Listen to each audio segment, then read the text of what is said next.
they're using our women now. And when I say our, I just mean black women. Because I guess white women weren't effective enough on conveying the message that there really is no such thing as a woman. Which is ironic.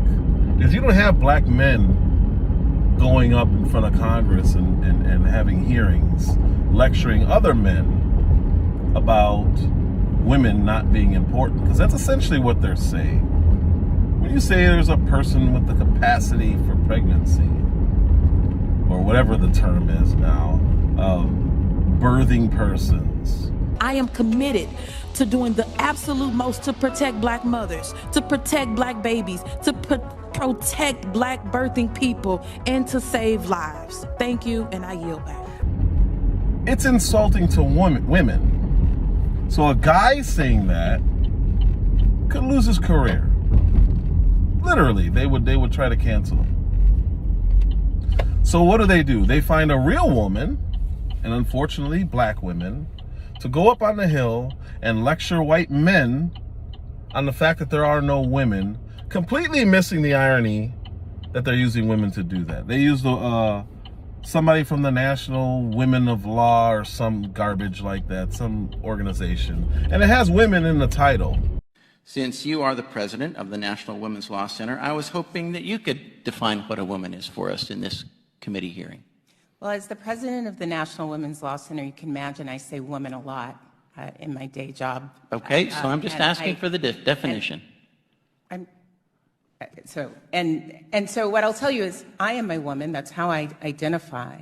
Okay. But I wonder, however, if in part the reason that you're asking a question is that you're trying to suggest that people who I am don't simply asking the identify as question, women and I can't simply be want an pregnant. answer. And so I think it's actually really important to be very clear here that there are people who identify as non-binary. I think about 5% of young We're not going to go there. I was hoping maybe you would. I was hoping that maybe you would say something that maybe we learned in high school biology that has to do with X and Y chromosomes, but which define male and female. But I guess we're not going to get there. So of course he asked the question that I've been asking since the Supreme Court Justice. What about? I'm not a biologist. I think that's her name. Yeah, Supreme Court Justice, I'm not a biologist. When they went and asked her, hey, what is a woman? Do you agree with Justice Ginsburg that there are physical differences between men and women that are enduring? Senator, respectfully, I am not familiar with that particular quote or case, so it's hard for me to comment as to whether all right. I'd love to get your opinion on that, and you can submit that. Do you interpret Justice Ginsburg's meaning of men and women as male and female? Again, because I don't know the case, I don't know how I interpret it. I need to read the whole thing. Can you provide a definition for the word woman? Can I provide a definition? No. Yeah. I can't. You can't? Not in this context. So I'm not a biologist. The meaning of the word woman is so unclear and controversial that you can't give me a definition? A lot of people watching that thought it was an insult to her, or thought that it was a joke, or thought that it was stupid that it was being asked. Now you see why it was being asked back then. Because women know who they are, know what they are, and know that they're different from men. They're just afraid to say it, some of them. A lot of women will just outright say, yeah, I don't know about that nonsense. But men who want to be women are using real women to say that they're not real women. And this is progress. This is progressiveness. I find it interesting that there are women voluntarily doing that, because all they're doing is turning more power over to men that they say are an evil patriarchy. Meaning the head and, you know, head of the household, whether it be head at work, whether it be head in society. They say this is an evil patriarchy. And then they go and do their bidding by saying, yeah, women aren't important.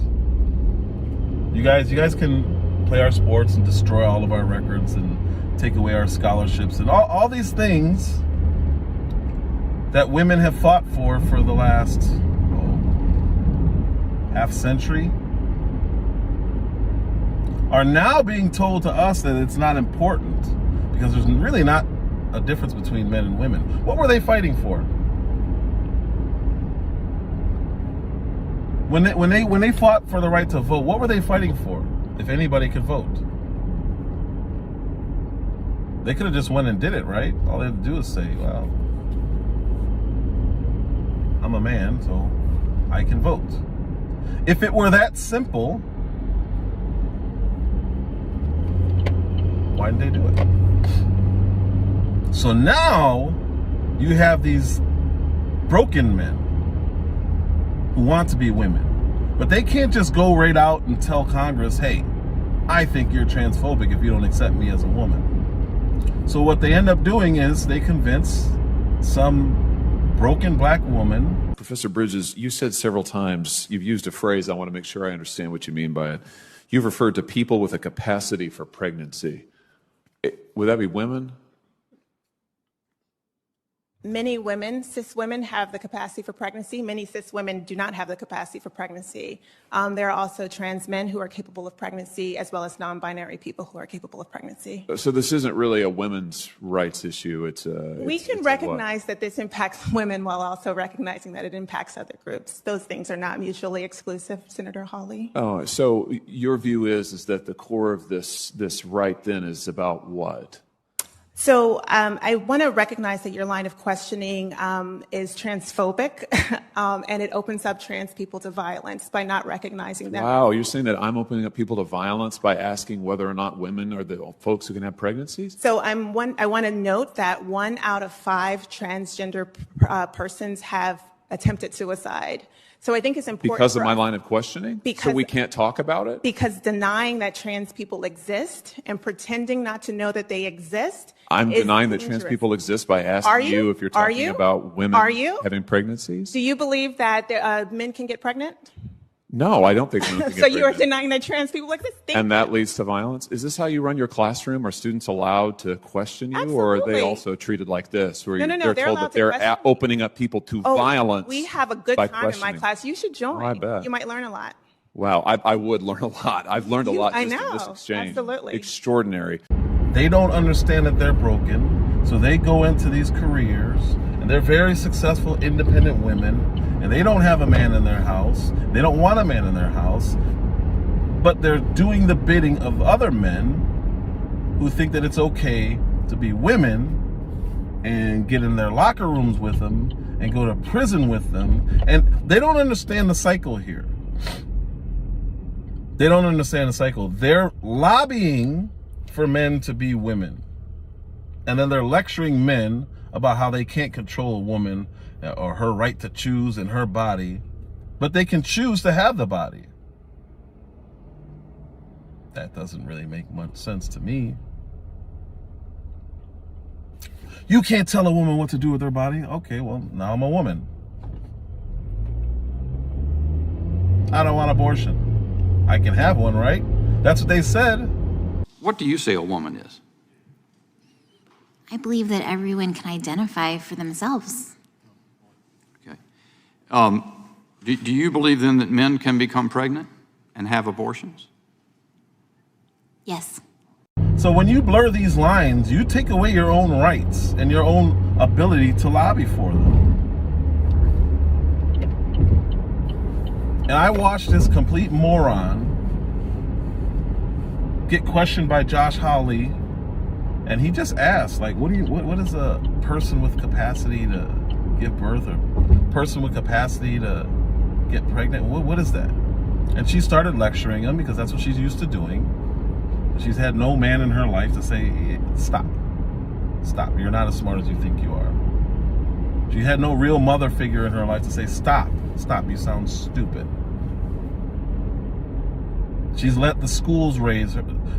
Her entire identity are her degrees, the fact that she's black, and the fact that other people say she's important. So she clearly doesn't have that sense on her own. Because otherwise she'd be able to say, I'm a woman. I'm a strong black woman, as a matter of fact. She can't do that because she doesn't feel that. So she gets up there and she starts lecturing him, and he asks her a direct question. Hey, what does that mean? You know, this line of questioning is transphobic and offensive to binary and cis and all. She starts throwing out all these new terms that they made up. I talked about this before, the labels. They're ever changing, so they always have control over the conversation. You can't ask them a question about it, because then they just start hurling insults at you, the worst ones they could possibly think of. Oh, you're a misogynist. Well, there's no longer such thing as a misogynist, I'm telling you right now.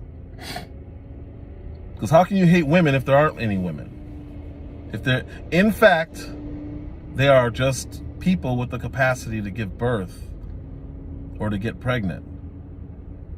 No such thing as misogyny anymore, I'm sorry. Thank this idiot law professor who's never actually practiced law, who decided to go up on the Hill and set the women's movement back at least 30 years, if not longer. Because she said it's insulting to define a woman. Insulting to who? The 2% of people in this country who are trans? Who are we insulting? I think it's insulting to the 55, 56% that are women. But no, they're represented fine. Even though we can't define them, they're represented fine.